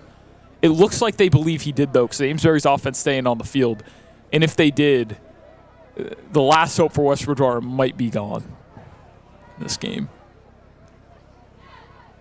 So they're having a talk. Neither referee was in a great spot to really get a clean spot on that ball.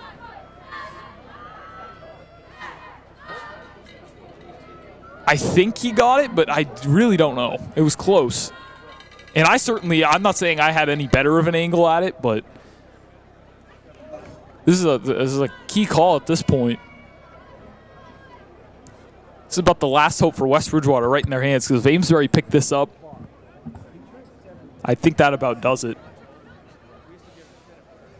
Not that a turnover on downs here means West Bridgewater is going to make this comeback, but at least there's still a glimmer of hope.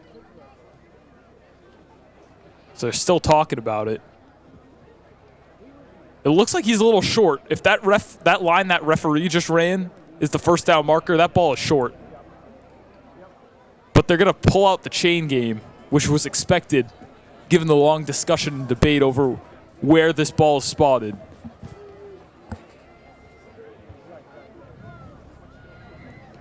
But I think it's a little short just based off where the ref ran, the line that he ran earlier, but we'll see.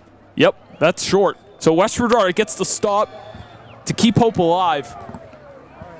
7:44 left in this game. West Bridgewater's got all their timeouts, down by 22 though. It's going to be an uphill battle.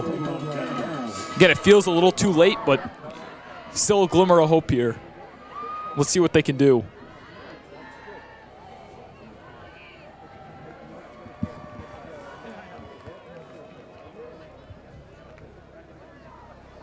First and 10 Wildcats from the 23-yard line. James is going to go under center. They're going to split Luke and Sam out wide to the right. Give to Ty up the middle.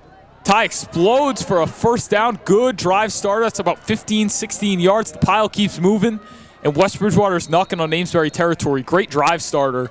But now you got to keep moving fast. This is absolutely no huddle territory. James is going to hustle back to the huddle. They're going to have to get this thing off quick.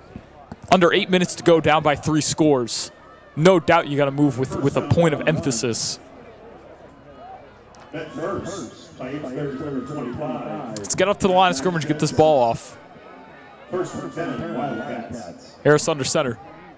He's going to roll out to the right. He's going to try to take this thing himself, but that's just down behind the line of scrimmage. The clock keeps rolling. That's one that I throw away if I'm James. I throw that ball away because, I mean, at most, maybe you get a yard or two there, but then the clock keeps rolling. I'd rather stop the clock. I mean, he actually lost a yard on this play, but I take the stopped clock over losing 30 seconds just for potentially a yard or two there. You know, 2nd and long. The give to Ty up the middle, that's just, I don't know why we're running it up the middle. The explosives come on the boundary for this rushing attack. And you need to get downfield now. You need an opportunity to maybe stop the clock too. I just don't know if they should be running the ball up the middle. I don't think that's the answer right now. So it's going to be a 3rd and 8 for the Wildcats offense. Absolutely, obviously, 4-down territory given the scoring situation here. It's going to be a screen to Luke to the perimeter. He's going to take this thing for a 1st down. Down at the 40. And now West Bridgewater will keep hustling with just 6 minutes left in this game. But the wide receiver screen to Luke Deschamps has been pretty much an 100% success rate this season. That could be the last one we see of the year, but they're going to keep lining up under center with Packard at fullback, Ty at running back. They got Sam in the slot, Luke out wide to the right. James is going to drop back. He's going to throw this thing back over the middle. He's got Luke for about a 9-yard pickup.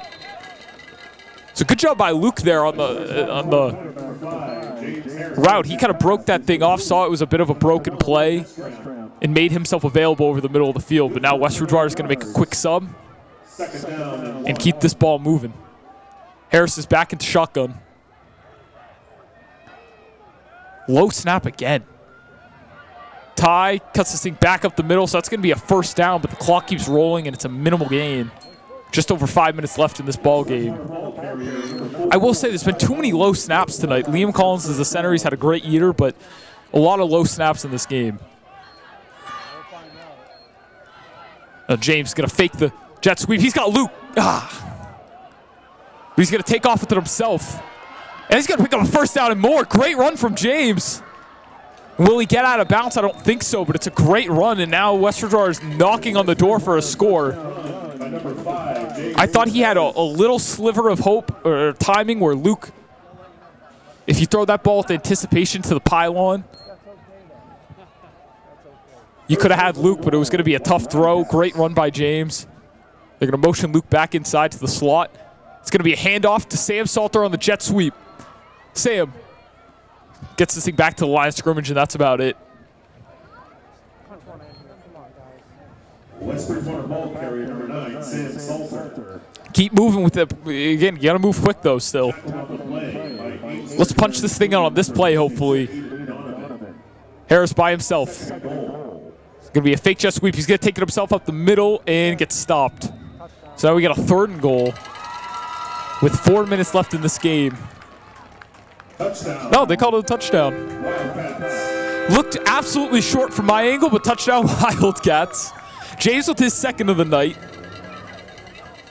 That looks very short from my angle, but you're not complaining. 4:05 left in this game, and now let's see if West Bridgewater can punch in the 2-point conversion. They're 0 for 2 on PATs tonight. And now they're going to try to go for 2.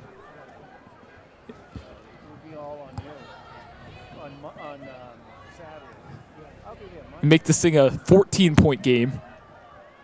Still a lot of uphill sledding to do. West Bridgewater puts a little dent in this thing to keep hope alive.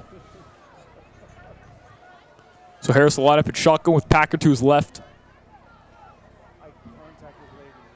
Big jet sweep to Sam. James is going to keep it himself and get stuffed. So this will remain a 16-point game. Both teams have struggled in the 2-point and PAT departments tonight. James Harris is no good. I believe now at this point, what are they combined? 1 for 6 on the 2-point tries and 0 for 2 on PATs. Which again, it's a little uncharacteristic for both these teams. They're disciplined, they clean up on the PATs and the 2-point tries. So West Bridgewater still got a ton of work to do. This is still a long shot, but the touchdown, you're still in it. I wonder if this is onside kick territory. You'd have to think so, right? You know Amesbury takes good care of the football. It looks like Amesbury is very cognizant of a potential onside kick here. They're sending plenty of bodies to the 50-yard line. So here on the onside kicks, Luke's got to get this thing 10 yards. So it's got to get past the 50 for a Wildcat to be eligible to recover the ball. And then West Bridgewater's got to beat Amesbury to the punch. So the onside kick try we'll see here. Luke gets it down. It's recovered by number 17, Dorian Willerson. So Amesbury will take over at the 50 with 4:04 left in this game and a comfortable 16-point lead. And you have to wonder, too, now, will Kogler start calling some timeouts? You got 3 left. You're down by 2 scores. You need the ball back. I think at this point, you got to start using those timeouts. They've got all 3 in their pocket.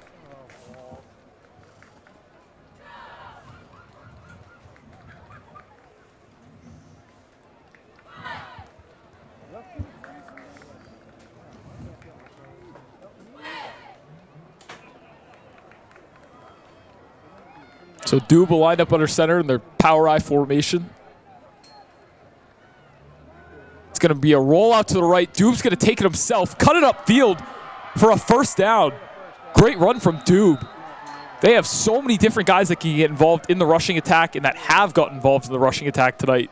Dube's only ran it a couple times, but every time he's rolled out, it's ended in something successful. Whether he's taking it himself or he's flipping it to a guy, rolling out to the flat, or running a quick out route. He's been very successful on those rollouts tonight and designed runs. The clock keeps moving, so now it's 3:40. West Bridgewater won't elect to use their timeouts. Again, I personally would, but I think either way you're in a tough spot with them.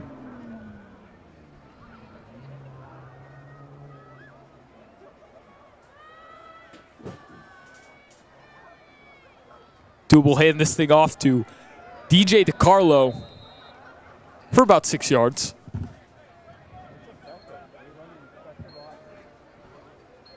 And again, West Bridgewater is not going to use the timeouts. You can kind of see the looks of the feet.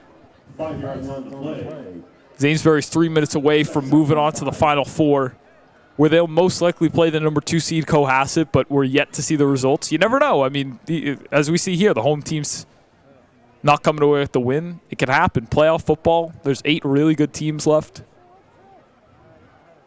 Amesbury came in here today, took care of business. That's going to be a handoff to, I believe that's Nico Cox, who had the reception on the last drive. Has made a couple plays tonight. Amesbury's just going to keep pounding the rock and try to salt this thing away. I'm just wondering, what point, again, do you start using the timeouts? I would have already started, but either way, I don't know if it matters too much. We get the 2-minute warning coming up here. Amesbury will let the clock run to the 2-minute warning.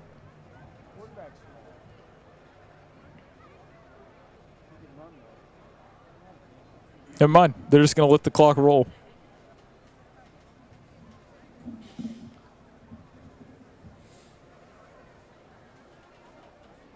So Dube will go under center. It's going to be a handoff to DJ DiCarlo, who's been busy in the second half. And that's a flag. I think that's on Amesbury, number 58. Kalon Noseworthy. He was down on the ground. Multiple flags. I saw the one on Kalon Noseworthy, though. There was a little extra action going on. So those penalties are gonna negate each other. I think they were calling it on both players there. A little extra after the play. Refs picked up on it, but those penalties will negate each other. And Amesbury's just a minute 38 away from making this thing official. Looks like Kohler's not even going to bother with the timeouts. And I think it was Caleb Murphy that was on the other end of that flag, and the one that was the recipient of that flag, along with Kalon Noseworthy. So the clock will keep running. Minute 20 left.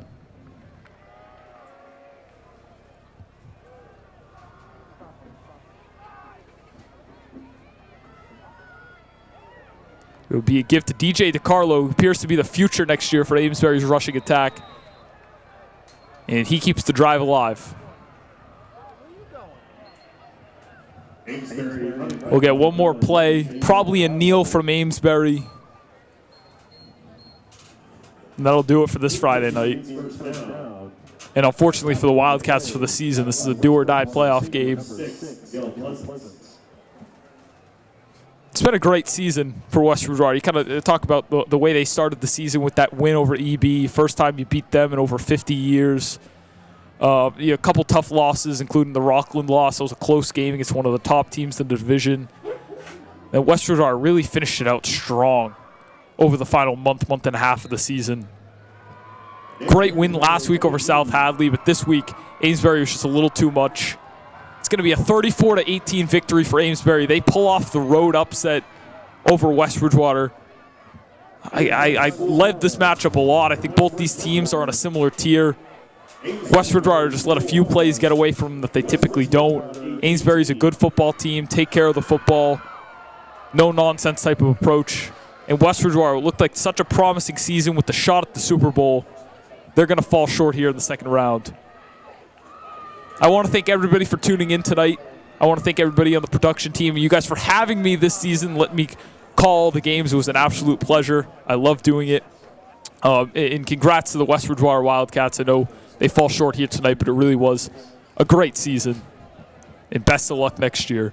But stay tuned. We're going to have some player and coach interviews following the conclusion of this handshake line here. So stay tuned for that. But that's going to do it for me. Good night, everyone.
...2023 Division 7 Final Four trophy to tonight's winner, the Amesbury Indians.